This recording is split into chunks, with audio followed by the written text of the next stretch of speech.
Señoras y señores, muy buenos días.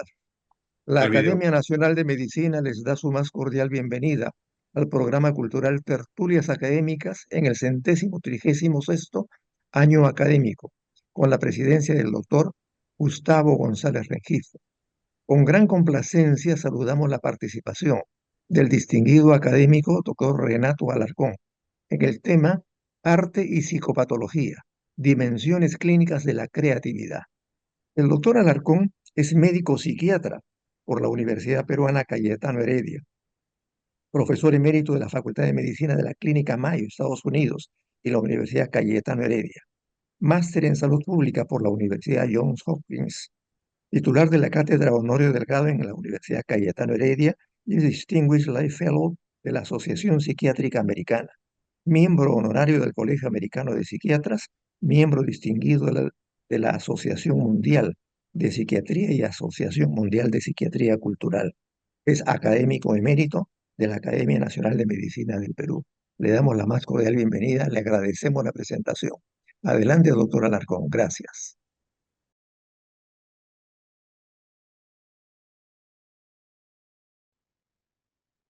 Muy buenos días a todos los colegas y amigos de la Academia Nacional de Medicina. Mis saludos y mi gratitud a la Junta Directiva presidida por el doctor Gustavo González, al Comité de Historia y Filosofía presidido por mi amigo Patrick Wagner, particularmente a Nelson Raúl Morales Soto, organizador de estas tertulias que ya han adquirido prestigio y respetabilidad muy merecidos. Eh, la tertulia, en su definición, es una reunión periódica, habitual, para debatir, informarse y compartir opiniones sobre temas de interés común. En este caso, el tema y el título tienen que ver con el campo de mi especialidad, de mi trabajo profesional médico, y además entiendo que puede tener un interés universal y un debate, ejercer un debate o facilitar un debate permanente en torno a sus componentes. En este contexto, me permito compartir rápidamente la agenda de esta presentación. En primer término, como ustedes ven, trato de definir un escenario conceptual integral con definiciones básicas que incluyen el concepto mismo de creatividad, pero además otros como genio, talento, etcétera, que es importante discernir.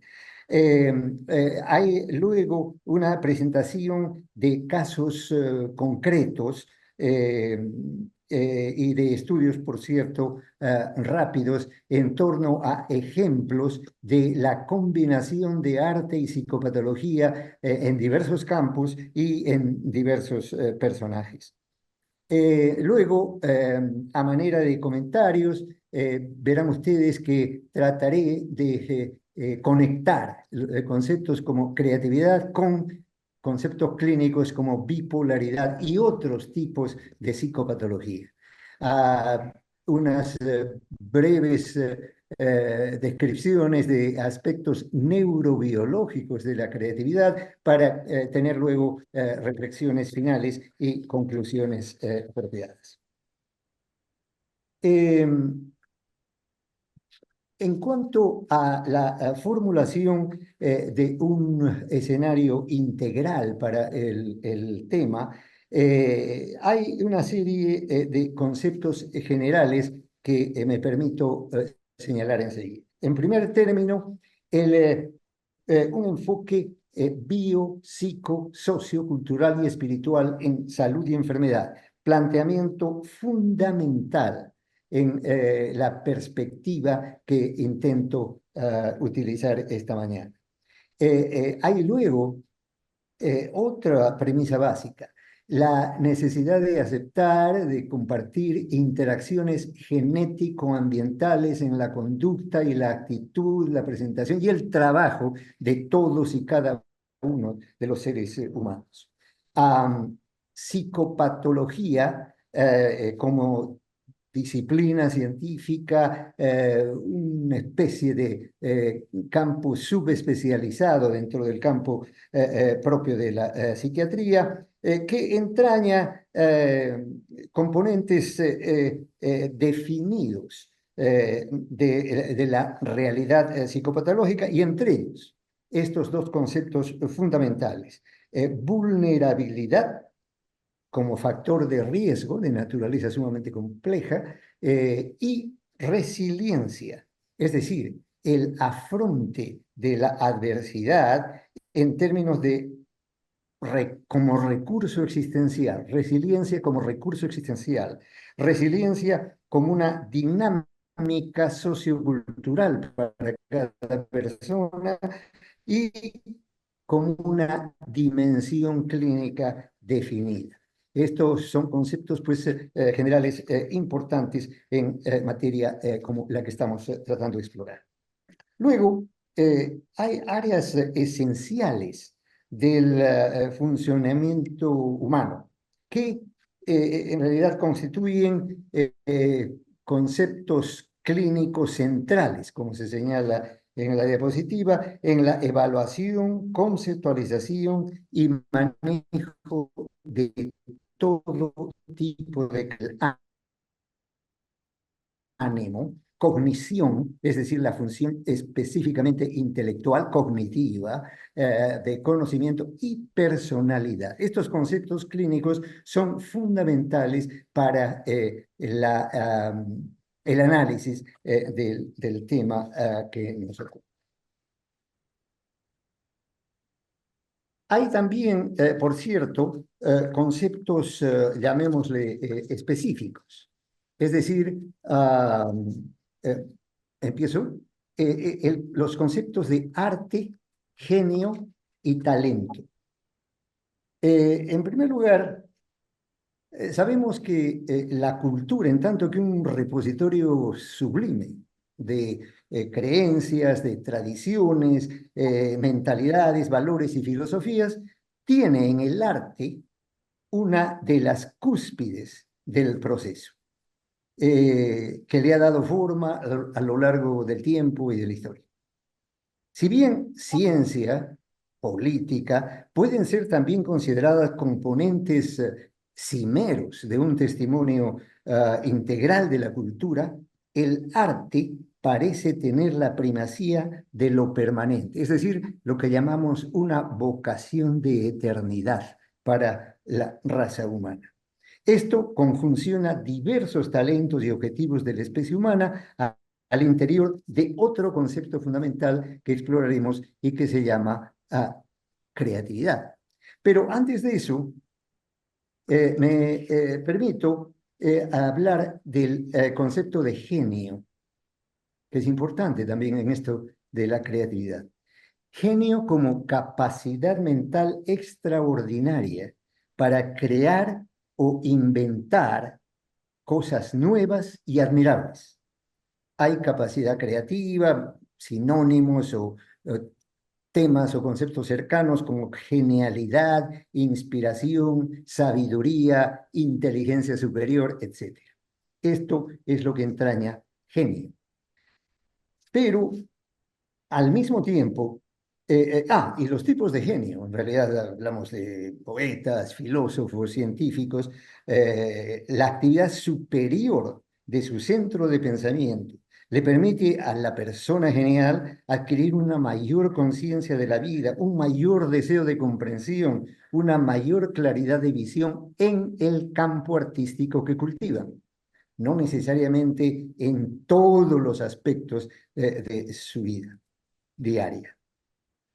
Luego, el concepto de talento. Antes de eso, el genio tiene una serie de características, como por ejemplo la superioridad intelectual, ya mencionada, pero al mismo tiempo muchos individuos geniales tienen cierta incapacidad de adaptación al medio. Hay una sensibilidad tal vez excesiva y esto entraña una acción completa, inteligente de lo que en la terminología freudiana llamamos inconsciente o subconsciente. Hablé de talento. Talento es un ingenio, intelecto, perspicacia, sinónimos, aptitud, destreza. Entraña capacidades innatas que necesitan estimulación y práctica para desarrollarse. Gran facilidad, las gentes de talento tienen gran facilidad para determinadas tareas. Talento se vincula ciertamente a inteligencia, creatividad. Y hay varios tipos, obviamente, talento artístico, profesional, comercial, deportivo, etcétera, etcétera. Pero tienen su nivel de especificidad. Esto, entonces, nos conduce a la conceptualización de creatividad. Es decir, creatividad como la conjunción humana de talentos y objetivos diversos.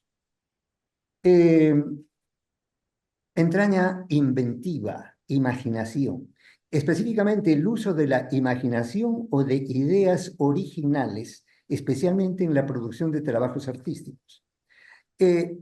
Entraña también parte de la inclinación de los seres humanos al fomento de la resiliencia, el estímulo del goce digno y la provisión de oportunidades de lo que llamamos autoactualización. Es decir, la persona creativa está en un permanente estado de renovación, de inventiva, de imaginación. Un acto de creatividad puede ser grande e inspirador, por ejemplo, el diseño de una bella pintura. Entendida también como originalidad, capacidad singular de crear nuevas ideas, conceptos o asociaciones teóricas y factuales, al mismo tiempo que la esencia, la creatividad como esencia de descubrimientos e inspiración, no es, sin embargo, un término que se esbozó en las antiguas civilizaciones. El término creatividad no se esbozó en la época grecorromana o en culturas asiáticas de la China e India. Es más bien propio de la cultura occidental y de uno de sus productos más difundidos, obviamente, el factor religioso, el cristianismo, concretamente. Creatividad viene del latín creare o crió. Su significado es engendrar. Y el ser creativo implicó originalmente una inspiración divina, un trabajo de Dios como creador supremo. De allí el origen del término. La creatividad refleja vivencias, percepciones y manifestaciones íntimas del artista o creador y moviliza a su vez inquietudes, reflexiones e interpretaciones también únicas del espectador. O sea, estamos hablando pues del creador y del espectador, o algunos lo llaman el veedor. Al mismo tiempo, el avance de diversas disciplinas científicas, sean estas sociales, bioquímicos, fisiológicas, médicas, ha permitido caracterizar a la creatividad y al arte como una ecuación socioantropológica, y a ambas como componentes de una entidad centrada en sistemas neurobiológicos. El enfoque integral que trato de dar a esta presentación. La parte neurobiológica, sobre la cual elaboraremos también en forma abundante, tratará de explicitar estos conceptos aún más. Hay pues productos originales en el campo de la creatividad, en las artes, las ciencias, pensamientos e imaginación. Y también para muchos, el arte es una expresión creativa suprema que entraña imaginación, pensamiento, inspiración estética, ¿no? Y una acción definida en la búsqueda y funcionamiento. Al mismo tiempo, enviando mensajes a la humanidad en TEF. En realidad, el enfoque básico de esta presentación, entonces, es que la creatividad y el arte no están excluidas de los estudios de la psicopatología. Al contrario, la creatividad puede ser un vínculo latente entre el arte y la psicopatología. Existe una literatura más o menos abundante que relaciona estos campos, que describe a cultores de las artes como portadores de entidades o rasgos clínicos definidos. Sin embargo, es crucialmente importante, y lo remarco con énfasis, que no todo individuo creativo es portador de psicopatología.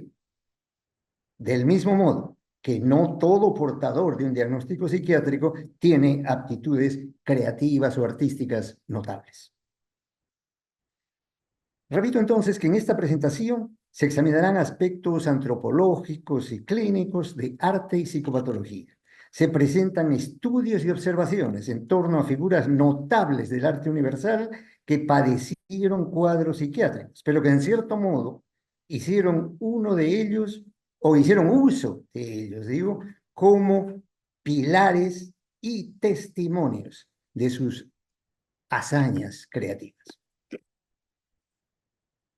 También exploraré en su momento las contribuciones peruanas en este campo muy rápidamente.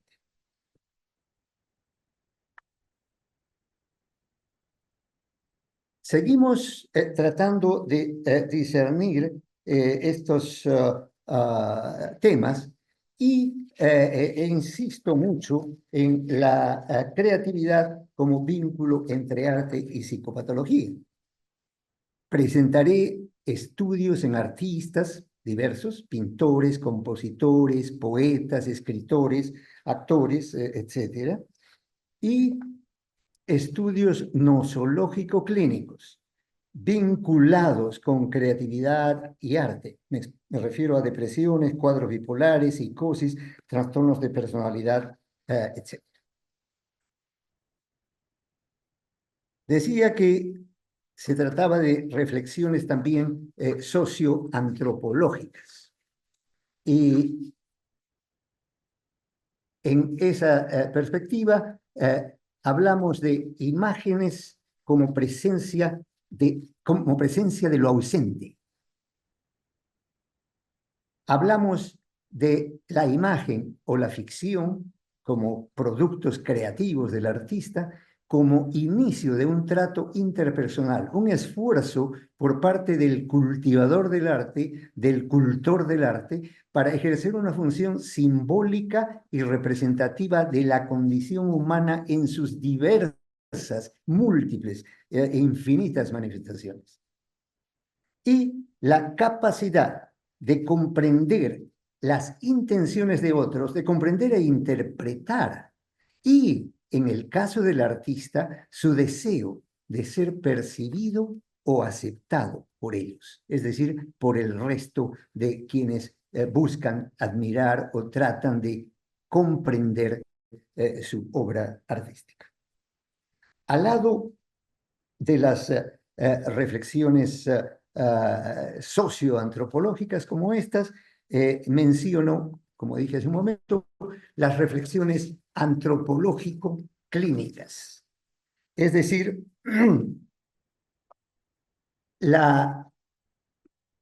si bien el arte utiliza imágenes en forma de pinturas, esculturas,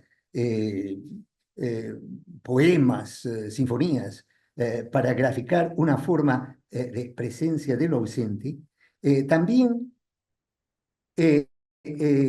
decía, reflejan imágenes de trato interpersonal, es decir, una función, una oferta de comunicación, como lo dije hace unos momentos. Y en cuanto a la función del arte, el arte puede ser considerada un puente a ser promovido, reconocido y continuamente mejorado, un puente de comunicación, repito, entre el creador del arte y el que aprecia el arte. arte o trata de comprenderla. Y el arte también entraña apertura de rutas hacia experiencias ocultas o sumergidas, tanto dentro del autor, del artista, cuanto del espectador, del que admira estas obras. Esto, pues, ya le da al arte un valor terapéutico. Y de hecho, en el campo clínico de la psiquiatría hay lo que se llama terapia por el arte, utilizando justamente estas documentaciones que nos proporciona la obra artística per se.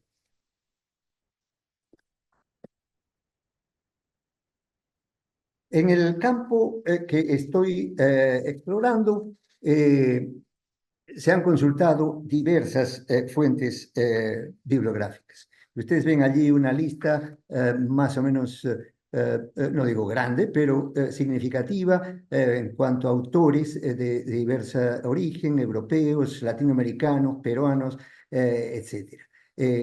Que he tratado de consultar para sustentar mejor los comentarios e información que vengo presentando. Sin embargo, de todos estos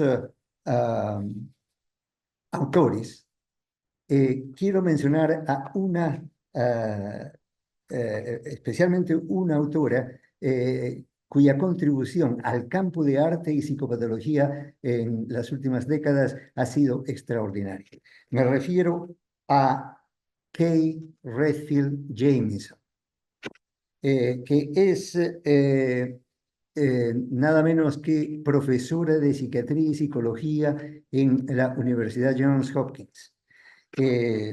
Tuve la gran fortuna de conocer y trabajar junto a ella en el Comité de Salud Mental del Centro Carter en Atlanta, Georgia. Éramos miembros de este comité y allí tuve la oportunidad de tratar con ella. Nacida el año 1946 en Washington, es la menor de 3 hermanos, tiene un hermano y una hermana. Desde pequeña, y esto no estoy violando ningún tipo de confidencia, porque esto es materia de un libro, como veremos enseguida, del libro del cual ella es autora. Ella se describe entonces como, desde pequeña, temperamental, activa, brillante, reconoce que era físicamente atractiva, rebelde desde niña y con, en aquella época, ligeros cambios de ánimo.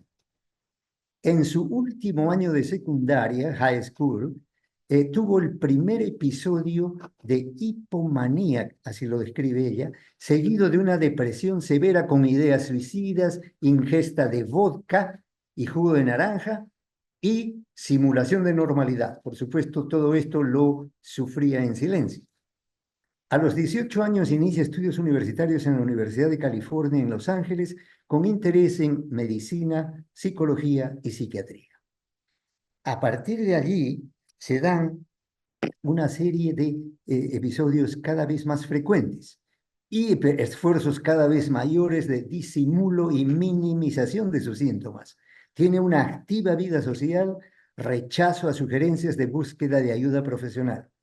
Interesante, proviniendo de una persona que estaba en su formación profesional en el campo de la salud mental, pero ella rechazaba sugerencias de búsqueda de ayuda. A los 27 años obtiene su doctorado en PhD en psicología. Tiene luego su primer matrimonio. Un año después es nombrada profesora auxiliar de psiquiatría en la Universidad de California en Los Ángeles y presenta su primer episodio maníaco severo, 3 meses más tarde. Y a lo largo de los últimos 30 o 35 años ha tenido episodios, ha mostrado episodios.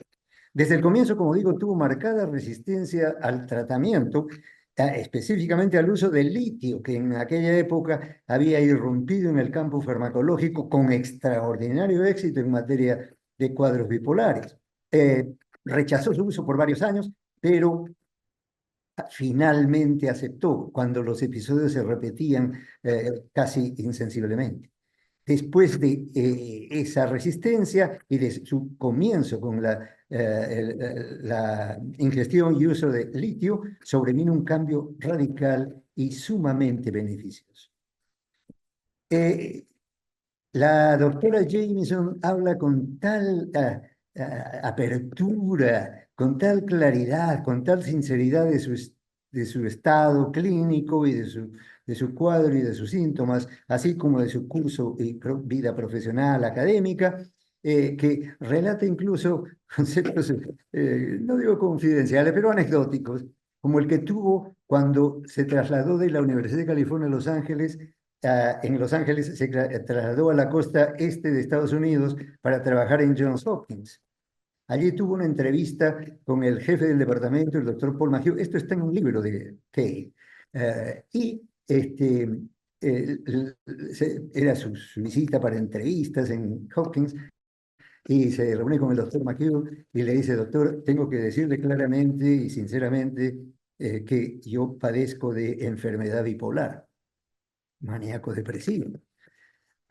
Entonces, y quiero que sepa, antes de que se me autorice y se me dé permiso para labores clínicas en el departamento de psiquiatría. El doctor McHugh le coge la mano y le dice, tranquilízate, que en primer lugar te digo que yo sé que tú tienes el diagnóstico de trastorno bipolar. Y en segundo lugar te diré que aquí en Hopkins hay tantos bipolares que si no los aceptáramos, el personal docente sería mucho más pequeño y sobre todo el ambiente sería mucho más aburrido. De manera que esas bromas elevan el ánimo de quien las escucha, la anécdota y del personaje o los personajes que las protagonizan. En suma, Kate Redfield Jamison ha tenido una extraordinaria carrera académica y de ella utilizo 3 libros clásicos sobre enfermedad bipolar. Este que dice Tocados por el Fuego, en 1993, que es su estudio de una serie de personajes de la historia del arte a nivel mundial y a lo largo del tiempo, que han sido tocados por lo que ella llama FIRE, de la afección, de la sintomatología, de un cuadro probablemente psiquiátrico. El segundo libro es Una mente inquieta y el subtítulo, como ven, es una memoria de estados de ánimo y de locura. Y esta es la historia de su propia experiencia, que luego se extiende, como ustedes ven, en el tercer libro, publicado el año pasado, llamado Fuegos en la Oscuridad. Y esto se refiere al manejo y al tratamiento, incorporando, como digo, en todo caso, sus experiencias personales.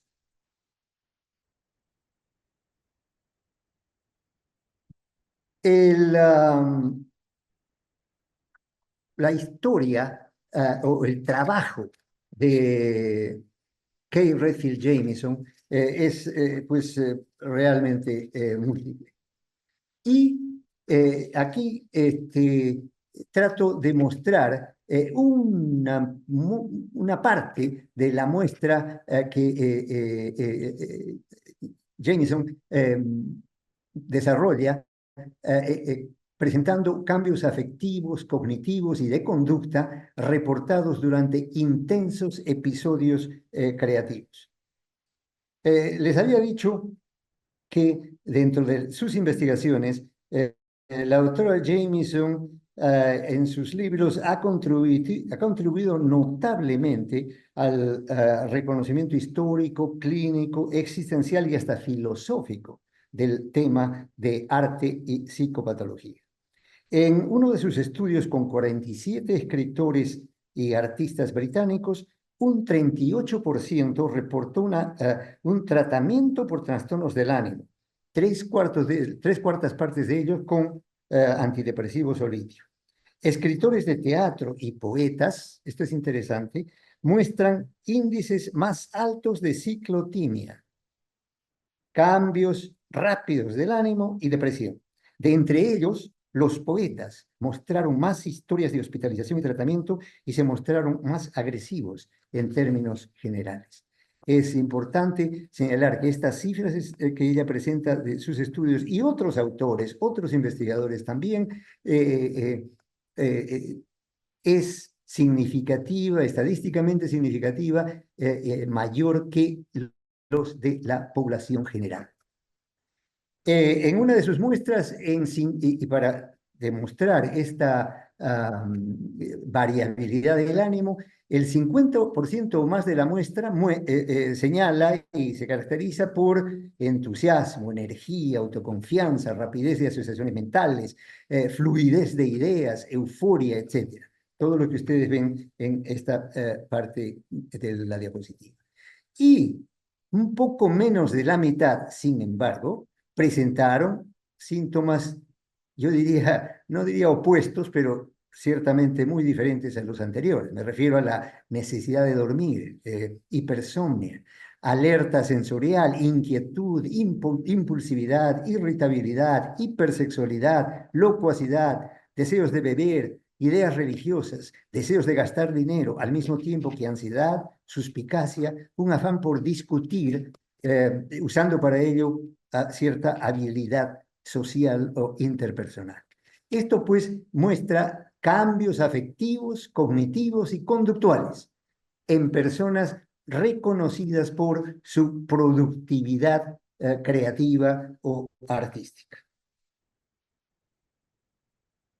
Inicio un poco la presentación de algunos de los casos de algunos personajes del mundo artístico y les doy una lista de personajes con probable ciclotimia, enfermedad bipolar o depresión mayor, hospitalizados o con conducta suicida. Los nombres que van a ver aquí son realmente ilustres e impresionantes. Dentro de los poetas, vean ustedes, Baudelaire, Eliot, Gordon, es nada menos que Lord Byron, conocido con ese nombre, Rose Maria, Richard Mary Rilke, Edgar Allan Poe, Torquato Tasso, Whitman, etc. Repito, estos personajes con probable ciclotimia o enfermedad bipolar o depresión mayor, es decir, cuadros afectivos, cuadros del ánimo. Dentro de los escritores, allí hay nombres, repito, Andersen, Honorato de Balzac, Charles Dickens, William Faulkner, Ibsen, Herman Melville, Sylvia Plath, Virginia Woolf, Emilio Zola, William Stein. Estoy, repito, concentrado en aquellos personajes del mundo artístico y de la historia del arte en el mundo con posible conducta bipolar.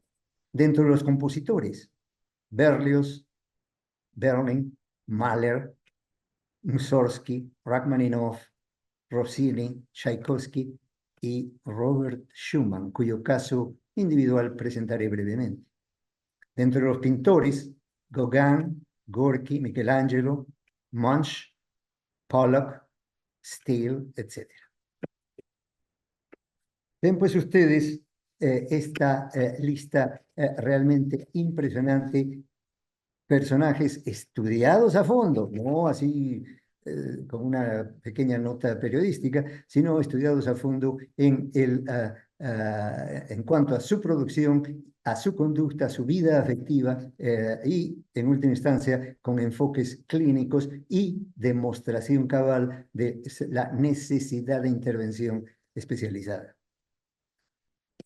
Vean ustedes esta frase de Lord Byron, de cuya pequeño caso clínico lo presento enseguida. Byron dijo alguna vez: todos nosotros en este oficio, se refiere al oficio de escritor, poeta, artista, todos nosotros en este oficio somos locos. Algunos están afectados por una superficialidad feliz, otros por melancolía, pero todos estamos más o menos tocados. Un reconocimiento de un artista ciertamente genial. Y este es Lord Byron, el autor de esta cita. Tiene una historia psiquiátrica recargadísima en varias generaciones de familias, tanto por el lado paterno como materno, y antes de él hubo 6 Lord Byrons. O sea, él era el séptimo en esta generación familiar. A lo largo de su vida y en la historia familiar hay una secuencia de escándalos, de deudas, alcoholismo, suicidios en la familia, violencia. Tiene una hija ilegítima, violenta, que murió a los 5 años, la niña. Y también tuvo una hija legítima que se endeudó desde muy joven, que tenía gran habilidad matemática y era lo que llamamos una cicladora rápida.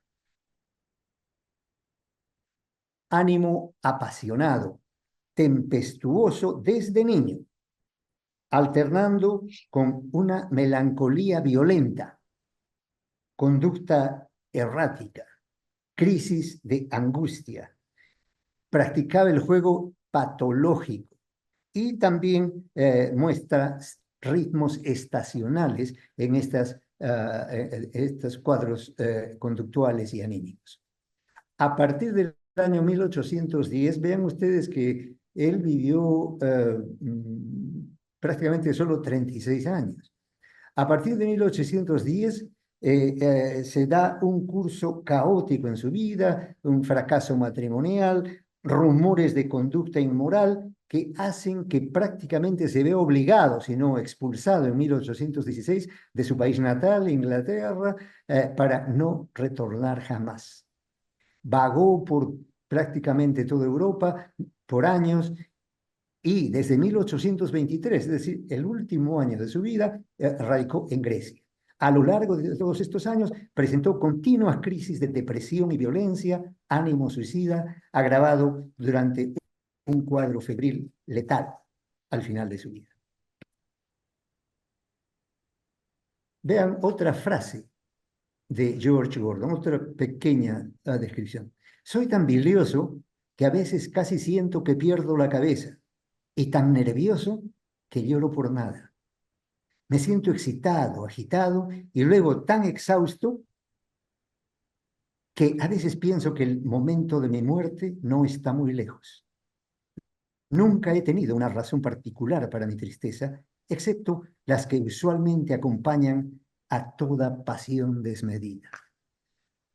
Lo que llamamos introspección y autoanálisis en personas con talento artístico ciertamente es una muestra elocuente. Rainer Maria Rilke, un poeta cuya historia también me permito sumarizar. Ven ustedes, vivió de 1875 a 1926. Tuvo una infancia poco feliz, en un ambiente pobre y hacinado. Interesante. Su madre lo bautizó como Rainer o René, María, le puso como nombre intermedio, Rilke. Y su madre lo vistió con trajes de niña hasta su adolescencia. Y él lo ha escrito como si yo fuera su muñeca. El año 1902, en París, tuvo un primer y serio colapso nervioso, que él describe como sufrir con la crueldad de las calles, es decir, la manera como lo trataba la gente, y la monstruosidad de los jardines, las gentes y sus cosas. Muestra lo que él llama largas crisis de creatividad. Crisis de creatividad, es decir, la creatividad a la que él estaba acostumbrado se detiene, se contiene, se altera como resultado de una depresión severa, lo cual alterna con periodos que él llama de inspiración renovada, ¿no? O salvajes tormentas creativas. Vean ustedes el proceso cíclico de estas conductas y estos afectos. Por ejemplo, esta salvaje tormenta creativa se da cuando en muy pocas semanas, en 2 semanas, trabaja y produce 55 sonetos.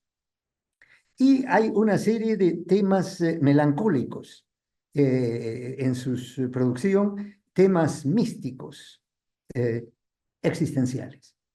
Y finalmente una depresión terminal en parte agravada por leucemia. Una autodescripción. Un miedo terrible se ha apoderado de mí. Tengo terror a todo aquello que, como parte de una confusión indescriptible, se llama vida. Otra. Porque estar aquí es, en verdad, demasiado. Porque todo aquí aparentemente nos necesita. Este mundo fugaz que, extrañamente, continúa llamándonos a nosotros los más fugaces de todos. El talento poético se percibe en una descripción sufriente de su soledad y sus cuadros anímicos. Pasamos a hablar de Robert Schumann, un gran compositor cuya pequeña historia clínica la mostramos enseguida. Su padre era autor, traductor y publicista, descrito como persona ansiosa, inestable y con historia de un colapso nervioso. Al mismo tiempo, hubo explosiones de energía. Su padre, que por ejemplo escribió 7 novelas en 18 meses. La madre presentaba crisis de depresión recurrente. Ustedes pueden decir que hay una gran carga genética, cierto, pero estamos tratando de describir tanto el aspecto clínico cuanto la productividad y el genio musical de Schumann. Una hermana y un primo paterno cometieron suicidio. Un hijo fue declarado insano a los 20 años y pasó los 30 siguientes en un asilo. Otro hijo resultó adicto a morfina.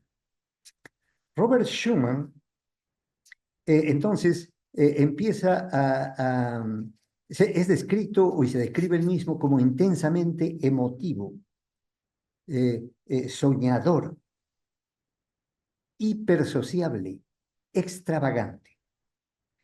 Presenta ya síntomas claros y un primer episodio desde los 18 años, con una primera tentativa de suicidio tratando de arrojarse por la ventana. Lo contienen sus familiares. Empezó con su talento artístico con gran habilidad para tocar el piano, como pianista. Y quería que lo llamaran en algún momento o llegara a ser lo que él mismo describía como el Paganini del teclado. Y a fin de perfeccionar sus habilidades con el piano, cometió otra conducta, llamémosle extraña, que consistió en que quería estirar un poco el cuarto dedo de su mano derecha y lo que hizo fue estirarlo tanto que lo rompió, lo anquilosó y finalmente se paralizó. Y esto se extendió prácticamente al resto de su mano derecha, con lo cual su carrera como pianista se vio totalmente interrumpida y desquebrajada. El dedo anular derecho a partir de lo que él hizo, él mismo se hizo en su afán de mejorar el dedo, hacerlo más largo, ¿no? Lo que hizo fue dañarse en definitiva. Luego se casó con Clara, la hija de uno que fue su maestro, y ya empezó a mostrar violentos cambios del ánimo, quejas, sufrimiento, terror, a veces alucinaciones auditivas, episodios de esta naturaleza, alucinaciones auditivas, decía escuchar un coral de trompetas que generalmente le anunciaban algo, entre ellos, por ejemplo, la muerte de un hermano, cosa que sucedió poco después de uno de estos episodios. Había pues terror, desesperación, parálisis productiva, alternando con gran alta productividad.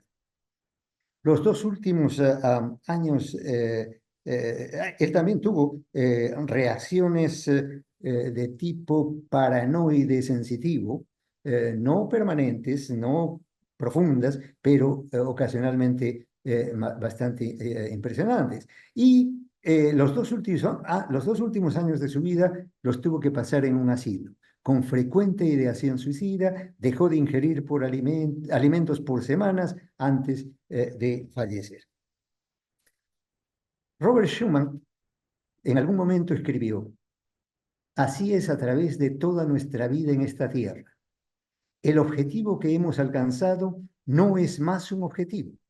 Y entonces seguimos anhelando, luchando y apuntando más y más alto, hasta que los ojos se cierran con la muerte y el cuerpo y el alma, destrozados por la tormenta, van a yacer en la tumba. Robert Schumann, por supuesto, fue admirado en su época y tuvo muy grandes amigos. Uno de ellos, nada menos que otro gran compositor, Frederick List, quien escribe acerca de su amigo lo siguiente: nadie podrá dejar de reconocer que en lugar de aventurarse, conquistar y descubrir, Schumann batalló en todo momento por reconciliar su personalidad romántica, hecha trizas por el gozo y el dolor, y a menudo impulsada por una urgencia macabra hacia lo fantástico y lo grotesco. Esta lucha contra su verdadera naturaleza debe haberle causado gran sufrimiento y ha manchado sus más hermosas páginas con la sangre que ha brotado de sus heridas abiertas. Una descripción casi poética de otro genio musical como Liszt, gran amigo de Robert Schumann. En este contexto, pues, hemos hablado de creatividad y bipolaridad. Los casos brevemente descritos entrañan esta conexión. Y en ese sentido, esta vinculación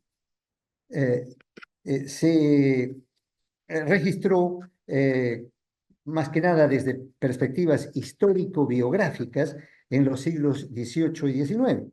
Pero a partir del siglo XX, el enfoque de esta vinculación ha sido más bien clínico y epidemiológico. Una relación establecida en base a estudios epidemiológicos. Un primer componente en el estudio de este vínculo es la semejanza fenomenológica entre estados o procesos creativos y manifestaciones de bipolaridad. En efecto, el llamado temperamento artístico tiene numerosos puntos de contacto con la psicología descriptiva del cuadro bipolar. Hemos hablado de fluidez, rapidez, flexibilidad cognitiva, etc.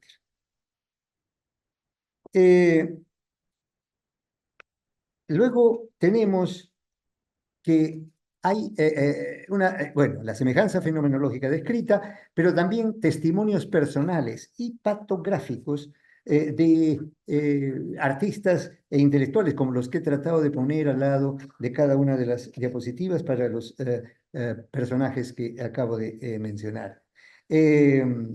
Creatividad e inspiración entrañan incursiones en áreas prerracionales o irracionales, por utilizar el término, aquellas que algunos llamarían inconscientes.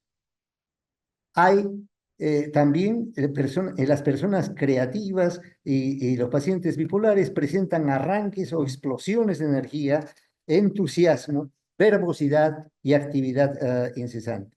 Estas situaciones llamadas expresiones temperamentales realmente tienen base neurobiológica. He insistido ya bastante entre los temperamentos, las semejanzas entre los temperamentos temperamento artístico y la conducta, las vivencias bipolares o de un cuadro depresivo. He mencionado estas características conductuales, esta habilidad de combinar ideas o categorías, forjando conexiones nuevas y originales. Esto es una expresión que se ve en las fases, llamémosle hipomaníacas, maníacas, o de elevación del ánimo por parte de estos pacientes y, en el caso de los artistas, con mayor productividad, creatividad e inspiración, que ya lo he dicho, pueden envolver áreas inconscientes y arranques o explosiones de energía, entusiasmo, volatilidad, el llamado temperamento. El artista descrito como personaje temperamental. Ahora bien, me he centrado un poco en la parte o en la conexión entre talento, genio artístico, productividad y trastornos afectivos, especialmente bipolares. Permítame señalar otras patologías vinculadas a creatividad rápidamente. Hay cuadros psicóticos vinculados a creatividad, formas de esquizofrenia. Cuadros neuróticos, particularmente aquellos con rasgos ansiosos, histéricos, obsesivo-compulsivos y pasivo-agresivos. Estos rasgos pueden redondearse en lo que clínicamente se conoce como trastornos de personalidad, también presentes en muchos personajes. Y adicciones, que en muchos casos no son necesariamente un cuadro primario, pero definitivamente contribuyen y complican las características clínicas de estos personajes. Entonces, hablemos brevemente de algunos de ellos que entrañan, presentan otros tipos de psicopatología aparte de el trastorno bipolar. Ernest Hemingway, creo que todos lo conocemos, autor de clásicos como Adiós a las armas, Por quién tocan las campanas, El viejo y el mar, etc. Hemingway tuvo una historia familiar definida, de depresión, enfermedad bipolar y otros cuadros. Hubo 4 suicidios en 2 generaciones. Su padre, médico, tenía ataques de furia, entusiasmos febriles y colapsos nerviosos. Tuvo hasta 2 curas de reposo. Un hermano y hermana de Ernest Hemingway fueron parte de estos 4 suicidios en la familia, y una sobrina en generaciones siguientes. 2 hijos con numerosas admisiones y tratamiento electroconvulsivante, electroshock. Una vida aventurera. Sabemos de la biografía de Hemingway cómo fue un avesado y aventurero corresponsal de guerra durante la Primera Guerra, y luego era también un bebedor inveterado que ha dado, digamos, base para la conceptualización de una encefalopatía alcohólica en Hemingway, particularmente en sus últimos años. Es interesante, y también una anécdota que en cierto modo la he escuchado de gente que casi diría vio esto, ha sabido de esto muy de cerca. ¿Por qué? Porque Hemingway se suicidó apenas salió de alta luego de recibir electroshock por un episodio depresivo o de depresión psicótica. Y digo que esta es una anécdota porque esta hospitalización, la última de Hemingway, tuvo lugar en la clínica May, en Rochester. Y lo que he escuchado allí es que sí, parece que respondió al manejo con electroshock, pero también la habilidad simuladora de Hemingway puede haber jugado un rol en persuadir a sus médicos de que le dieran de alta. Y así fue. Su médico era nada menos que en aquel entonces chairman, jefe del departamento de psiquiatría de la clínica Mayo. En todo caso, le dieron de alta, se fue con su esposa manejando su camioneta desde Rochester, Minnesota, hasta Idaho, donde él tenía una hacienda, una casa de campo, y llegaron, pasaron la noche, al día siguiente temprano, eh, Hemingway le dice a su esposa que va a ir a hacer lo que siempre hacía en las mañanas, prácticamente durante su vida cuando estaba allí, ir a cazar, ir a cazar animales en la floresta vecina. Y efectivamente salió con su fusil. Al poco rato, la esposa escucha un disparo, pero no salió de inmediato. Lo cierto es que poco después encontró a Hemingway muerto. Se había disparado el fusil a través del cuello hacia el cerebro y se suicidó de esta manera. Esta es la trayectoria trágica de Hemingway, quien, como ustedes saben, también vivió un buen tiempo en Cuba, en La Habana, ya con el régimen de Fidel Castro, del cual era amigo y admirador. Vean ustedes algo que escribió el mismo Hemingway. Mi padre fue un cobarde. Se pegó un tiro sin ninguna necesidad. Esto lo escribió, obviamente, en una etapa sin sintomatología. Por lo menos eso es lo que yo pensé. Yo he sabido lo que era ser cobarde y lo que es dejar de serlo. Por supuesto, ahora es fácil, porque ya no me importa lo que suceda. Pero es mejor haberlo vivido, ya que si uno muere, uno ya ha hecho todo lo que pudo, trabajando y gozando de la vida hasta el último minuto y tratando de conjuncionar ambas cosas, lo cual es muy difícil. Hablemos ahora de Fernando Pessoa. Fernando Pessoa fue un escritor intelectual portugués, nacido en Lisboa. Su padre y un hermano menor fallecieron como víctimas de tuberculosis cuando Fernando tenía apenas 4 años. Entre los 5 y los 17 vivió en Sudáfrica y se familiarizó con la cultura anglosajona, pero luego de su retorno a Lisboa jamás abandonó su país natal. Mostró un interés temprano en literatura y poesía, publicó bajo diferentes nombres que llamó heterónimos y es descrito por gente que lo conoció como que vestía con total descuido. Su pálido rostro mostraba un sufrimiento probablemente resultante de soledad, infortunio o de la indiferencia de otros. Presentaba también lo que llaman rabias impulsivas.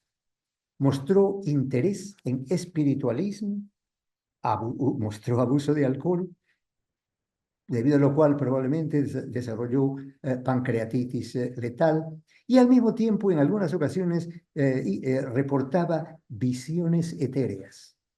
Pero todo esto sin que alterara en mucho una vasta producción intelectual. Y veamos esto que escribe en un pequeño trabajo que él tituló Autopsicografía. El genio es la mayor maldición con la cual Dios puede bendecir a un hombre. Una de mis complicaciones mentales, horrible más allá de las palabras, es el temor a la locura. Y enseguida se describe: soy un histeroneurasténico. Quisiera saber por qué conductos la neurastenia presente echó raíces en ese pobre temperamento originalmente hipoasténico. Utilizaba terminología clínica, pero más que nada aquí impresiona su uso del lenguaje y su habilidad dialéctica. En el campo de la pintura, creo que no hay otro personaje cuya vida ha sido más, llamémosle, dramática que Vincent van Gogh. Nacido en Holanda en el año 1853. Presenta una significativa historia familiar, una vez más: hermana hospitalizada por 40 años, un hermano suicida, otro con depresiones periódicas, 2 tíos paternos con lo que se llamaba enfermedad emocional recurrente. En el caso mismo de Vincent Van Gogh presentó un primer episodio depresivo a los 20 años. Y esto fue precipitado, como sucede en muchos casos en gente joven, por un rechazo amoroso. Luego de ese rechazo y de la depresión concomitante, presentó un deterioro físico y psíquico, volcándose entonces obsesivamente en temas religiosos y practicando prácticamente un misticismo profundo y por mucho tiempo. Es importante ver, como se señala acá, que tuvo historia de marcadas fluctuaciones del ánimo, alteraciones del sueño, la hiperreligiosidad que ya he mencionado, violencia, agitación, abuso de alcohol, desde la edad de inicio, digamos, fue a los 18 o 20, con periodos intercríticos en los que exhibió alta funcionalidad. Exacerbaciones estacionales, cíclicas, pero no necesariamente del patrón puramente afectivo, es decir, maníaco depresivo. Y al mismo tiempo no mostró deterioro intelectual alguno, porque hasta el final de su vida y el final de sus obras, él describía con precisión lo que había pintado y la motivación que lo llevó a hacer ello.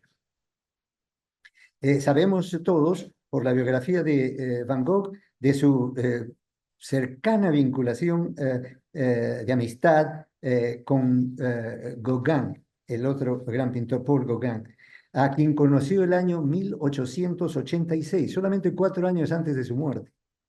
Y me permito leer un pequeño bosquejo de lo que escribió Gauguin el 24 de diciembre de 1888, donde dice: durante la última fase de mi estancia en la casa de Vincent, él se volvió excesivamente brusco y vociferante, luego silencioso. Varias noches sorprendí a Vincent cuando se había levantado y venía hacia mi cama. ¿A qué puedo atribuir el despertarme en ese momento? Invariablemente bastaba que le dijese secamente: ¿qué pasa, Vincent? Y regresaba a su lecho sin decir palabra, y caía profundamente dormido. La discusión diagnóstica diferencial es abundante. Según muchos autores, claro, incluyen algunos esquizofrenia, pero en su mayoría esto se ha rechazado porque no hay un deterioro global.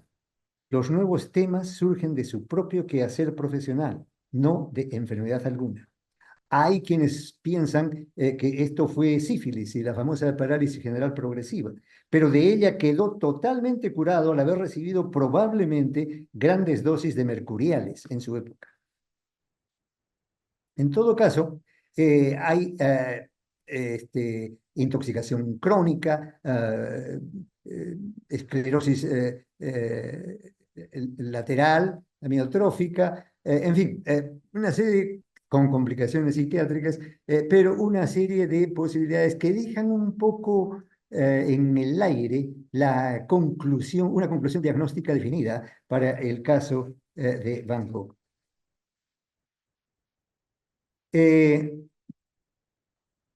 Ustedes saben que el hermano que lo ayudó hasta lo último que pudo, hasta que él mismo cayó en bancarrota, su hermano Theo, eh, recibía mucha correspondencia de un agradecido Van Gogh. Vicente le escribe en una carta: no somos nada sino eslabones de una cadena. Tal vez algún día todos tendrán una neurosis, el mal de San Vito o alguna otra cosa. A veces mis ataques asumen un absurdo tono religioso. Vean su insight en esta patología. Pero la raíz de todo mal radica en la constitución misma, en el fatal debilitamiento de familias de generación en generación. Y para eso no hay cura. vean ustedes la cita intuitiva de factores genético-biológicos en casos número de casos psiquiátricos. El episodio del corte de la oreja. También hay historias o versiones distintas. Una de ellas es la de que luego de una discusión con Gauguin, y Gauguin finalmente dejó la casa de Van Gogh y se fue a un hotel porque empezó a temer por su vida, porque una vez lo amenazó, Van Gogh amenazó a Gauguin con una navaja, un cuchillo para cortarlo. Tuvo que salirse de la casa de Gauguin y, sin embargo, después de eso parece que Van Gogh entró en una depresión, tristeza profunda, y se cortó la oreja, que luego se le entregó a una prostituta para que se la haga llegar con sus disculpas a Gauguin. Este tipo de conducta de personalidades, por otro lado, geniales. El pintor Francisco de Goya. Vean ustedes. Hay una intensa polémica biográfica en cuanto al estilo de vida y vínculo de esta vida o de estos estilos de vida con productividad artística. El punto es que Goya, por muchos años, fue pintor costumbrista, diseñador de tapices en estilo rococó elegante y, lo más importante, al servicio de la nobleza en aquella época. Sin embargo, más o menos a los 45 años, presentó las primeras manifestaciones de una enfermedad de inicio agudo, cólicos severos, postración, cefalea, lo que él describía como ruidos en la cabeza, sordera creciente, pérdida del equilibrio, disminución de la visión, etc.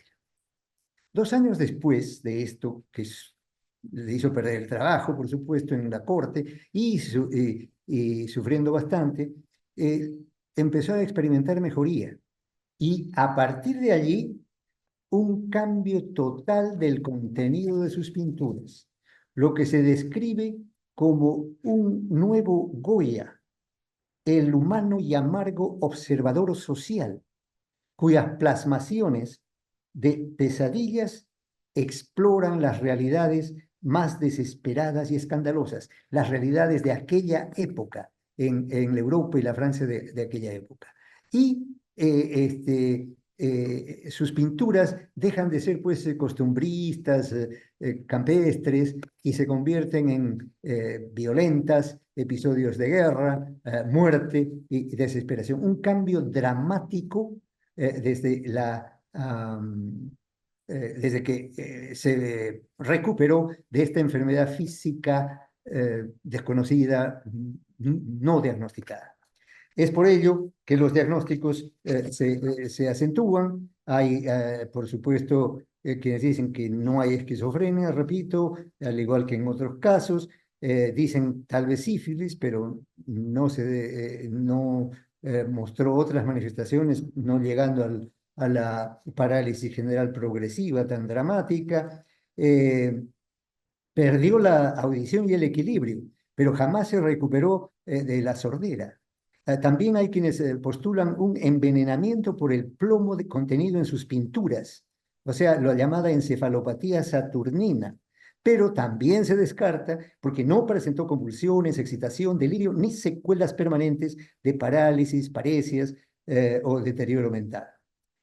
Hubo una comprensible etapa de melancolía post-sordera, más reactiva, como digo, que endógena, de tipo hipocondríaco, comprensible en su deterioro físico y el impacto psicológico de la sordera total. En este caso, se postula la enfermedad como crisis vivencial, la enfermedad física que tuvo, modifica el curso y las circunstancias de su vida, y a través de estas mutaciones se operan otras transformaciones en el ánimo e intereses de la persona. Esto es un cambio profundo tras una profunda crisis vivencial, que fue su enfermedad física de 2 años. Al mismo tiempo, hay quienes postulan una personalidad pícnico-atlética. Ustedes saben las características de gran peso en estas personalidades, estas personas, y su oscilación entre polos de tristeza y alegría, pero sin llegar a la documentación de un cuadro bipolar. Una carta a un amigo incluye este párrafo. Para ocupar la imaginación mortificada por mis males, y para resarcir en parte los grandes dispendios que me han ocasionado, me dediqué a pintar un juego de cuadros de gabinete en que hago observaciones a que regularmente no dan lugar las obras encargadas, es decir, observaciones respecto a la realidad social, el ambiente sociopolítico en el que vivía Goya en aquel instante. Y en las obras encargadas, el capricho y la invención no tienen ensanches, es decir, no tienen oportunidad porque son encargadas. En cambio, esta nueva etapa de su productividad, luego del enorme cuadro físico, médico que tuvo, esta es una manera de explicar el cambio de su productividad artística. Aquí presento algo también en relación al pintor Mensch, el más conocido, indudablemente, Edvard Munch, el más conocido, el que ustedes ven aquí, El Grito. Y Munch también tuvo experiencias psicóticas, ansiedad social y alteraciones visuales. El estudio de sus obras indica que el contraste y el color fueron aumentando con la edad y que usó un nivel fractal promedio por encima del asociado con atractivo y belleza que ayudan a explicar que sus pinturas resultaran perturbadoras para el público. Una vez más, hay evidencia de manifestaciones psicológicas o psicopatológicas, pero la productividad no se altera, al contrario, se acentúa y le da un valor más remarcable.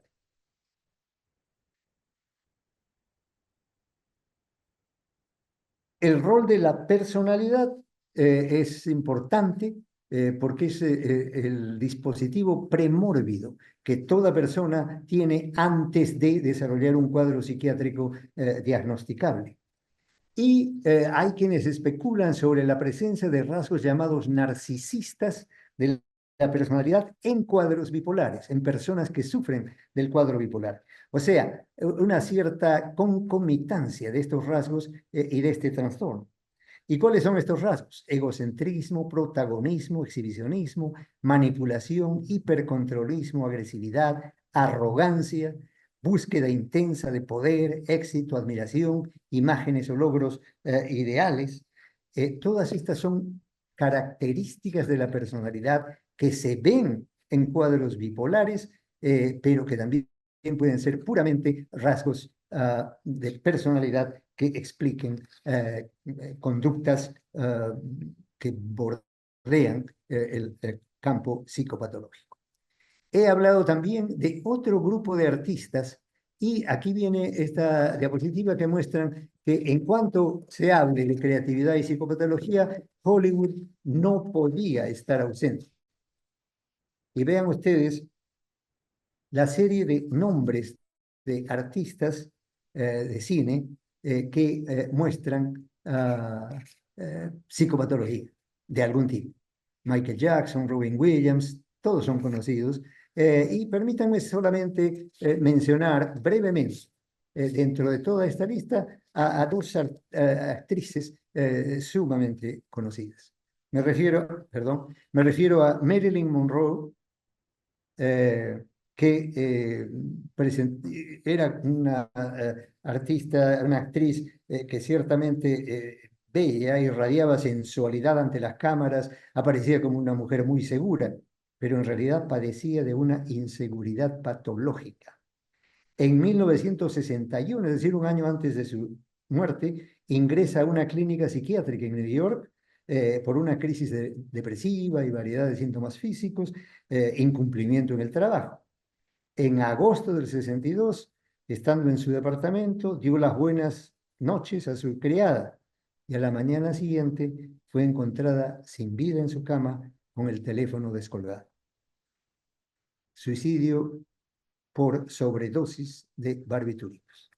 El caso de Judy Garland, muy parecido. Se casó varias veces. Como adolescente, inició un uso frecuente de drogas, deterioro físico, y empezó a tener psicoanálisis 5 días a la semana. El año 45 se casó con el director Vincent Minnelli, muchas estancias en hospitales psiquiátricos, recibió electroshock. El año 51 se divorció e intentó suicidarse, estuvo en Londres, mejoró levemente, se casó por tercera vez el año 68, pero entró en la peor etapa de su carrera. Dicen que su voz se quebraba, olvidaba las líneas, los versos, y en la noche del 22 de junio del 69 se encerró en el baño de su piso londinense y fue encontrada muerta por su marido a la mañana siguiente. Una vez más, sobredosis de tranquilizantes. Ven ustedes, pues, la gran variedad de psicopatología en una gran variedad de personajes que tienen en común un alto grado de talento o creatividad artística en diversos campos.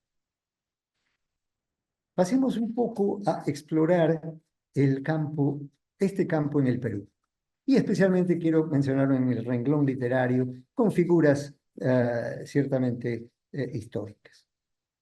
En el caso de César Vallejo, no ha habido tratamiento ni patología declarada, pero sí la melancolía de muchas de sus piezas poéticas es realmente impresionante. Y ustedes conocen, hemos leído en su biografía algunos elementos melancólicos, afectivos, depresivos, pero felizmente no hubo la necesidad de intervención profesional hasta donde se sabe, en su vida. El caso de José Santos Chocano, un poquito opuesto, descrito como eufórico, a veces agresivo, y también con crisis periódicas. El caso de Mariano Melgar, un joven romántico que falleció a los 25 años, como fusilado a raíz de su rebelión y su trabajo como auditor de guerra en la rebelión de Mateo Pumacahua contra el virreinato. Pero en el caso de Mariano Melgar, lo interesante es que su ingreso a la guerra, él era patriota, evidentemente, pero su ingreso a la guerra y su trabajo cercano al líder Pumacahua se debió en buena medida a su rechazo por parte de la familia de una joven mujer de la sociedad arequipeña, de la élite social arequipeña, María Santos Corrales, a la cual él bautizó justamente con el nombre, le dio el nombre poético de Silvia. Y Silvia ocupa muchas de las poesías o poemas de Mariano Melgar. Fue a raíz de esa ruptura que él experimentó obviamente un cuadro depresivo profundo y poco después se unió al ejército rebelde de Pumacahua, al cual ayudó, como digo, como asesor de guerra. Es una transición de experiencia personal a una hazaña social, como el caso de Melgar. Pero por cierto, hay otros miembros de la tribuna literaria distinguida del Perú. Me refiero a Valdelomar, Martín Adán, Alberto Hidalgo, Alfonso de Silva, etc. Es decir, personajes de gran figuración literaria, artística, que han mostrado problemas de tipo emocional. Pero tal vez el más revelador, el más dramático y quién sabe, más cercano a nuestras generaciones, es el de José María Arguedas. Huérfano de madre a los 2 años, su padre sumamente viajero, se volvió a casar y José María Arguedas era maltratado por su madrastra y sus hermanastros y prácticamente creció al lado de sirvientes andinos en la familia. Era rechazado, marginado por los nuevos familiares de la esposa, la segunda esposa de su padre.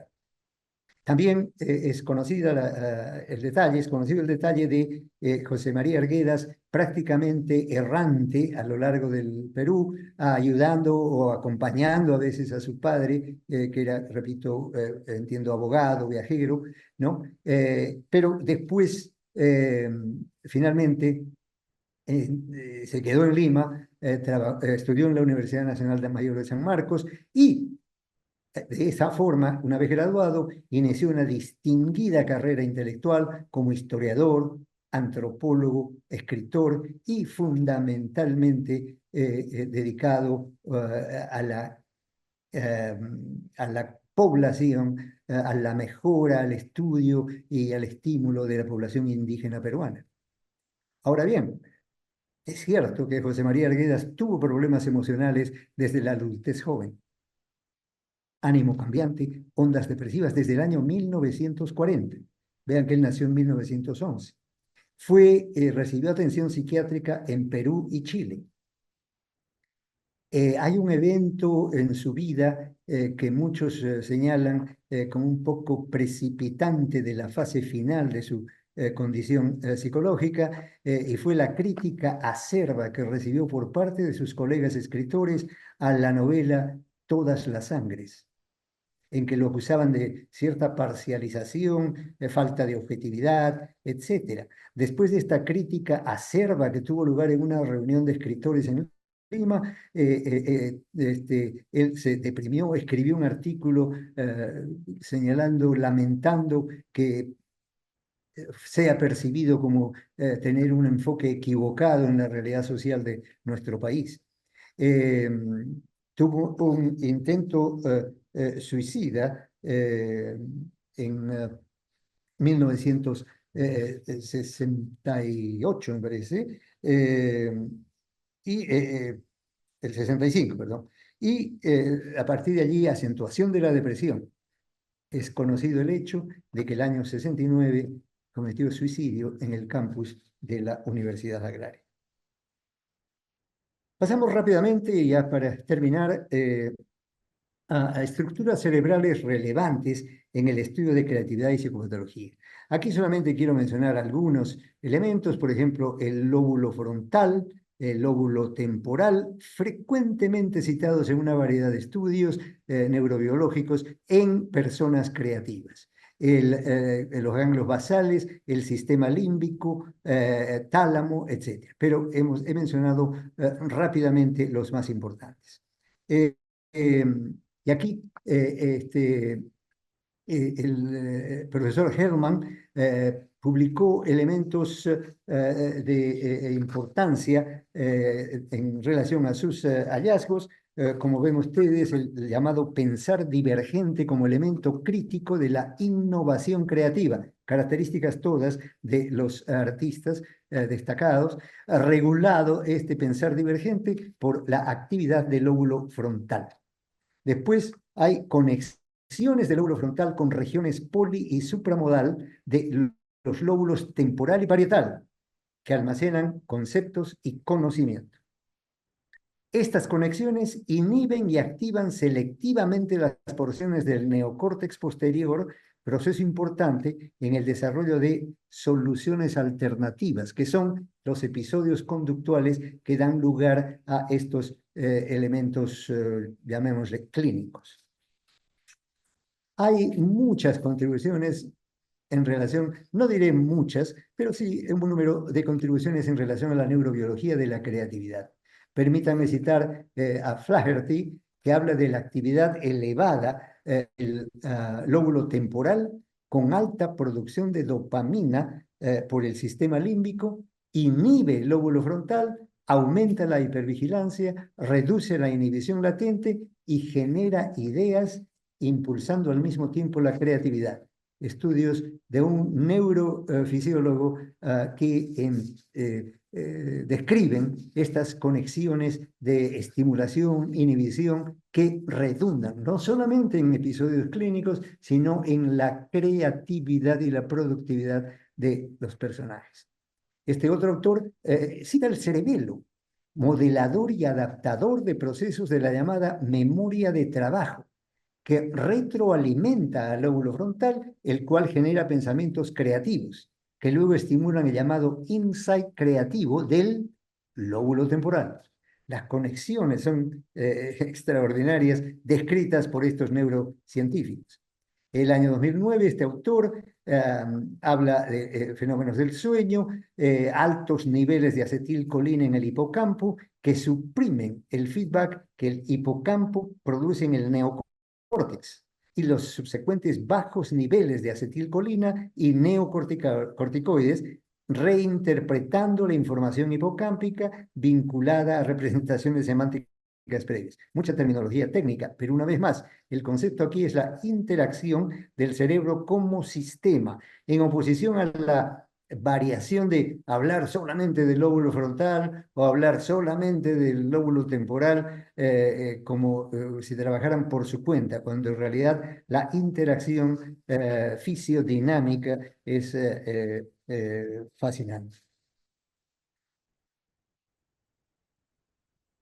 Mis reflexiones finales van a ser más bien citas de tres personajes, de cuatro personajes. Esta muy breve del filósofo Friedrich Nietzsche, y Nietzsche, dicho sea de paso, también es materia de estudio, pero siendo filósofo no lo he tomado como parte del componente artístico de esta presentación, de artistas en esta presentación, pero una cita es importante. Tenemos el arte para no enfrentarnos con la verdad. Interesante. La artista crítica de arte venezolana Irene Flores dice: la fantasía del pintor no produce imágenes concretas, desvanece más bien la nitidez, se aleja de la circunstancia figurativa en favor de una imagen intuitiva del mundo, la vivencia del artista. De modo tal que en su obra se pueden identificar esas imágenes como un hecho subjetivo. Su obra, la obra del pintor, gira alrededor de la argumentación abstracta, pero los cuadros se refieren también al modo de contemplar y sentir la relación del hombre con su espacio, con la intención de estructurar el sentido de las cosas. Esto es, la idea que recorre los meandros de luz y se transfigura en imágenes de trascendencia psicológica. Pintura de formas esenciales, pintura que toca la tecla interior. Interesante reflexión. Sigmund Freud, dentro de su múltiple obra y genial contribución a la sabiduría psicológica en el mundo, nos dice: en tanto que realidad aceptada y realidad en la cual, gracias a la ilusión artística, los símbolos y las formaciones sustitutivas pueden provocar emociones verdaderas, el arte constituye un reino intermediario entre la realidad incapaz de realizar los deseos y el mundo de la fantasía que sí los realiza. Un reino en el cual las tendencias de la omnipotencia de la humanidad primitiva han quedado, por así decirlo, en vigor. Y el maestro Honorio Delgado nos dice: el arte es pues un producto superior del compromiso entre las dos actividades rivales de la psiquis, la represión y la eclosión libidinosa. Y el artista es feliz vocero de los instintos que, por fuerza de la censura, al expresarlos, los ennoblece y dulcifica. Con esto, consigue apaciguar, evadiendo la realidad por medio de la ficción, las concupiscencias de que suele estar lleno el bajo fondo del espíritu humano. Reflexiones realmente intensas. En homenaje a Honorio Delgado, quisiera señalar únicamente que entre los años 64 y 75 tuvo lugar la presentación a nivel mundial de la Colección Iconográfica Internacional, El único contribuyente latinoamericano a esta exposición, a esta colección, fue Honorio Delgado, con producciones de pinturas producidas por pacientes suyos en el Hospital Arco Herrera. Hubo solo otro presentador hispanohablante, un autor español. De manera que otra contribución de Honorio Delgado es la formación de la pinacoteca de producción artística de pacientes del Hospital Arco Herrera, que es allá en este momento un atractivo realmente cultural, artístico, intelectual y hasta turístico en nuestro país. Debemos reconocer también los aportes de Hermilio Valdizán, Carlos Gutiérrez Noriega y José Jiménez Borja. Termino aquí con mis disculpas por la extensión de esta presentación, señalando que he tratado de establecer una relación más o menos estrecha, o más que establecer, reconocer, describir la relación entre creatividad, arte, genio, talento y psicopatología. He mencionado el trinomio afectividad, cognición, personalidad como base fundamental del funcionamiento humano. Las bases epidemiológicas, ambientales y genéticas de la creatividad y del arte. Las bases fenomenológico-clínicas, los que señalan, se dan en la presentación de diagnósticos más o menos definidos. Hallazgos neuropsicológicos y neurobiológicos, y he proporcionado ejemplos históricos importantes. Repito, no todo paciente psiquiátrico es creativo, ni todo individuo creativo muestra psicopatología. Inclinación o talento artístico tienen relevancia en el diagnóstico y tratamiento de enfermedades mentales, ciertamente. Al ser notables en la evaluación clínica, pueden dar lugar a intervenciones de la propia terapia por el arte como de otras actividades del profesional especializado. He mencionado las contribuciones peruanas a ejemplos, estudios y manejo de arte y psicopatología, y reitero la necesidad de investigaciones integrales, de diálogos clínicos, terapéuticos, preventivos, epistemológicos y éticos en relación a este tema. Mi agradecimiento y mis disculpas. Gracias.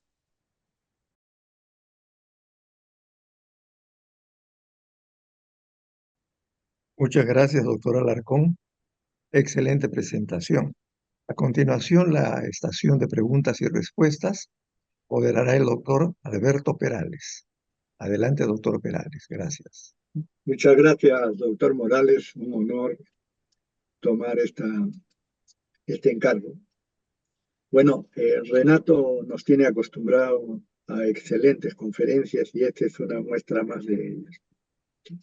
Lamentablemente tenemos poco tiempo, debemos terminar a la 1, pero espacio suficiente para permitir a 4 personas que agradeceré sean breves. Quien desee participar, por favor, levanta la mano para poder identificarlo. Muy bien, vamos primero el doctor Miguel Sánchez Palacios, después el doctor Patrick Wagner. Adelante, doctor Sánchez Palacios. Un comentario breve y una pregunta. El comentario breve es, por mi sesgo cardiológico, hace muchos años leí un artículo en el JAMA, que después se ha hecho ya como algo establecido, que Van Gogh, el gran pintor Van Gogh, utilizaba digital. En ese entonces, el digital se utilizaba la hoja de la planta, servía y se le llevaba al paciente a la intoxicación. Cuando el paciente tenía diarrea, se paraba la medicación. Y los efectos secundarios son alteraciones psiquiátricas y visión amarilla. Entonces, mucho se ha escrito desde ese entonces sobre la posibilidad de que ambas, o la alteración psiquiátrica haya sido generada por el digital, o era simplemente el gatillo que empeoró el cuadro, y la otra la visión amarilla, que es clásica en todos sus cuadros. Y la pregunta es, la dificultad de manejar el éxito económico o social puede ser también un gatillo. Lo vemos en artistas, lo vemos hasta en jugadores de fútbol que súbitamente de la pobreza se convierten en millonarios y trastornan todo su psiquis y su forma de manifestarse. ¿no? Y lo vemos también por las redes sociales, artistas del cine, de la televisión, que como Michael Jackson, que le fue muy difícil manejar el éxito. Gracias. Muchas gracias, Miguel. En realidad, los dos puntos que tocas son válidos. Y sin embargo, la etiología del problema psiquiátrico los problemas psiquiátricos de Van Gogh puede ser múltiple. Tal vez el uso digital puede haber contribuido, pero también hay una gran variedad de otras posibilidades, incluida una entidad clínica definida que puede entrar en el campo, llamémosle, afectivo, cognitivo, con manifestaciones psicóticas claras, la depresión y todo eso. O sea, la digital, como cualquier otro compuesto químico, puede haber operado como precipitante, desencadenante de algunos episodios, pero no ser la causa fundamental de su patología. Se asocia, con lo dicho respecto a tu segundo punto, a la pregunta, efectivamente puede haber factores desencadenantes de diversa índole y en personajes con las características de personalidad premórbida que exhiben muchos cultores de las artes. Estos factores pueden tener un valor decisivo en generar psicopatología que estaba ya subyacente, ¿no? O sea que ese sería mi comentario respecto a tus preguntas. Doctor Wagner.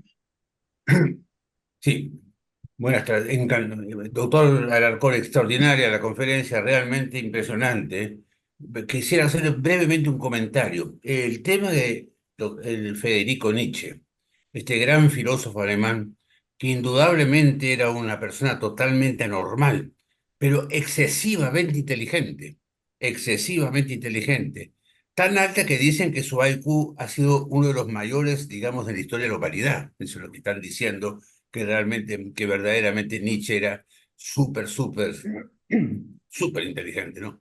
Eso no puede haber contribuido de alguna manera a su psicopatología, que realmente era bien, que era tremendamente presente, que estaba tremendamente presente en su obra y después de su obra también, porque él murió en un asilo psiquiátrico donde estuvo 10 años internado y falleció, bueno, realmente en situación sumamente pobre, digamos, desde el punto de vista psicológico, desde el punto de vista neurológico, ¿no?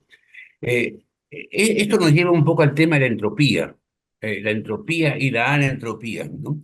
O sea, el tema de la entropía es que la entropía es la energía perdida, la energía que todos perdemos necesariamente, la energía del desorden, digamos, que se pierde en todos los sistemas, en todos los sistemas energéticos.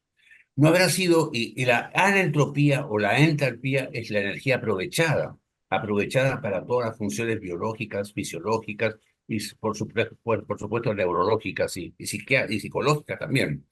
¿No habrá sido un tema entonces energético, digamos, de aumento de la anentropía contra la entropía, que es la energía perdida, que hace que realmente el cerebro de alguna manera, si me disculpa la palabra, explote, entre comillas, y no sea capaz, digamos, de mantener la normalidad del ser humano en un momento determinado? El caso de Van Gogh, por ejemplo, tantos otros, el caso de Mozart, ¿no? Y tantos otros casos, ¿no? El mismo Beethoven, ¿no?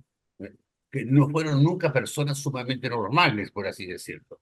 Habrá ahí un problema de tipo energético más que de transmisión, bueno, de tipo energético, digamos, a nivel celular, ¿no? A nivel celular, a nivel neuronal, fundamentalmente, más que de ramificaciones nerviosas o, digamos, conducciones, digamos, de centros especializados, eh, en estos casos. ¿Qué Muchas opinas? gracias, Patrick. Son reflexiones sumamente valiosas y solamente quisiera señalar que existe um, cierto acuerdo en clínicos en el sentido de señalar que la inteligencia, o sea, altos niveles de inteligencia, puede ser un factor, llamémosle entre comillas, defensivo, protector contra el desarrollo de cuadros clínicos, psiquiátricos, psicóticos marcados. O sea, de alguna manera ejerce una función preventiva. Y no he mencionado a Nietzsche, el caso de Nietzsche, porque he hablado más que nada de artistas, y él era un filósofo, o sea, los pensadores también tienen un enfoque psicológico que se ha dado.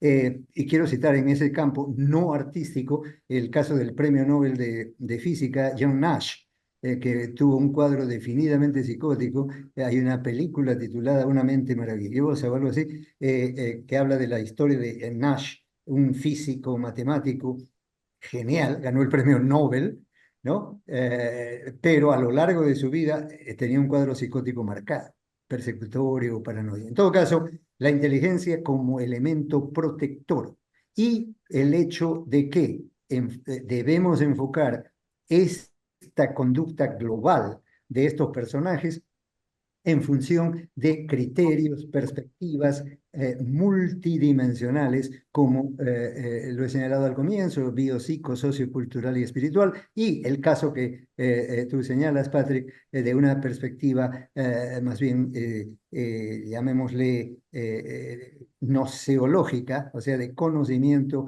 y de perspectiva, casi diría, filosófica también, ¿no? O sea que agradezco el comentario, y eso solamente enriquece la necesidad de estudios multidisciplinarios en torno a genio y talento en el arte. Gracias. Gracias, Renato. Muchas gracias.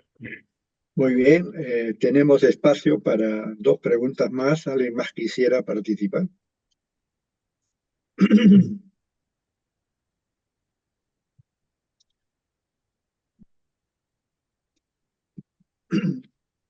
En tal situación, Renato, nuestra felicitación y agradecimiento por esa excelente revisión del tema.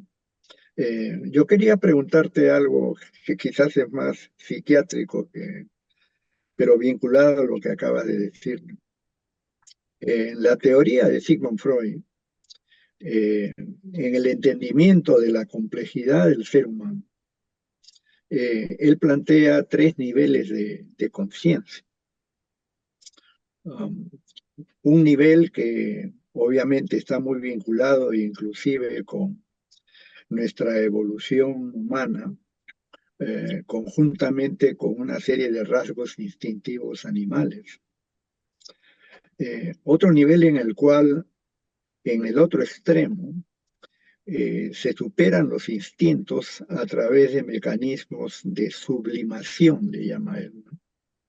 O sea, el instinto que tiene una potencialidad animal se transforma en el máximo de un potencial humano a través de la sublimación. Y entre ambos niveles, el yo, que es el que maneja tales energías y que le da sentido. Entonces la pregunta sería, si en el arte que tú planteas como es la manifestación excelsa de la humanidad,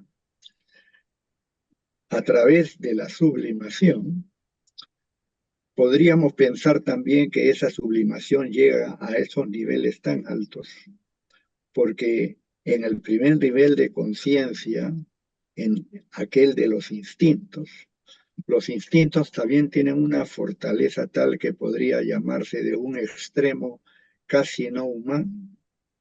Entonces la pregunta sería si de repente en la genialidad, en esa sublimación, también es posible porque justamente los instintos han sido los menos humanos posibles. Definitivamente, Alberto. El arte, el cultivo del arte, se convierte en no solamente en una expresión de elementos, pero una expresión alturada, elegante, brillante, impresionante, de sentimientos profundamente internos, muy personales, pero que encuentran una expresión, como tú dices, excelsa en la productividad artística, para la admiración del resto de la humanidad y también para la interpretación propia que cada individuo que ve una obra de arte, que escucha una sinfonía genial o que admira una escultura maravillosa, realmente eso opera como un fenómeno sublimatorio, ¿no? Para estas percepciones. O sea que definitivamente ese es una de las características del arte. Lo señalé allí, es un puente, ¿no?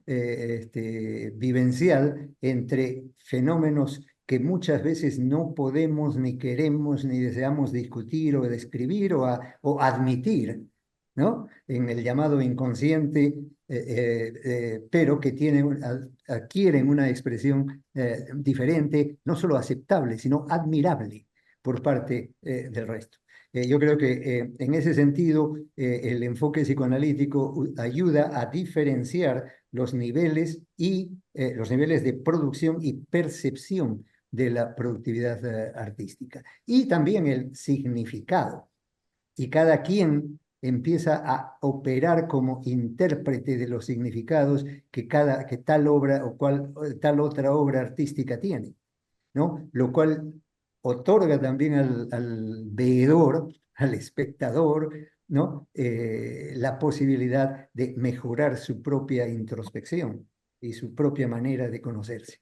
Yo creo que es muy importante la producción artística como expresión no solamente de la vivencia del artista, sino del mensaje que su producción señala al mundo.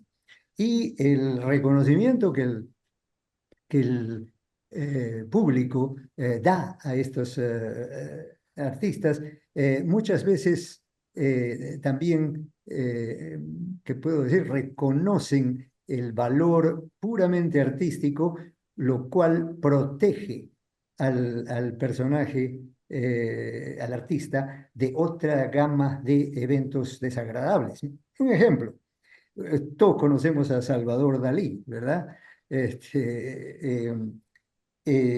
cual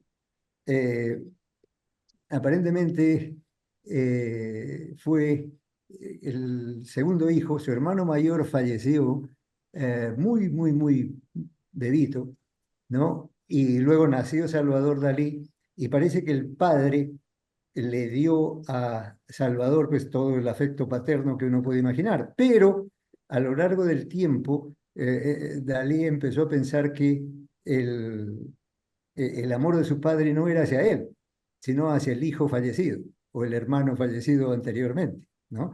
Y, y dice que, y lo señala en una declaración, aquí tengo la cita, el exceso de amor que me infligía mi padre, vean el uso del término infligir, el amor que me infligía mi padre, desde los primeros días de mi vida, fue una herida narcisista. O sea, él reconoce que él se sintió no amado genuinamente por el padre, sino que el padre solamente estaba transmitiendo el amor que él tuvo al primogénito fallecido. Es interesante. Al mismo tiempo, Dalí elabora y dice, solo por medio de la paranoia, esto es, la exaltación orgullosa de mí mismo, logré salvarme del aniquilamiento de la duda sistemática. O sea que él crecía con dudas tremendas y justifica su manera de ser. Todos sabemos la personalidad tremenda que tenía Dalí, provocadora, excitable, violenta, narcisista per se, pero que la atribuye y le explica de esta manera. Lo que tú decías, los fenómenos inconscientes, entre comillas, racionalizados, explicados, en este caso, por un artista de extraordinario talento. Bueno, con esto damos fin a la excelente presentación del doctor Alarcón y paso la palabra al doctor Morales. Agradecemos al doctor Renato Alarcón Guzmán por su extraordinaria presentación, también al doctor Perales por la moderación de la estación correspondiente y a todos ustedes por su presencia y participación. El doctor Gustavo González, presidente de la Academia, encarga su saludo para todos.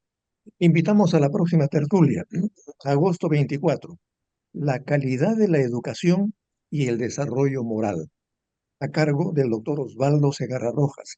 El doctor Segarra ha sido rector de la Universidad Cayetano Heredia y jefe institucional del SUNEDO. Es un tema muy actual y muy importante para el país. Les deseamos a todos muy felices fiestas patrias y les agradecemos. Buen fin de semana. Buenas tardes, gracias. Buenas tardes, gracias.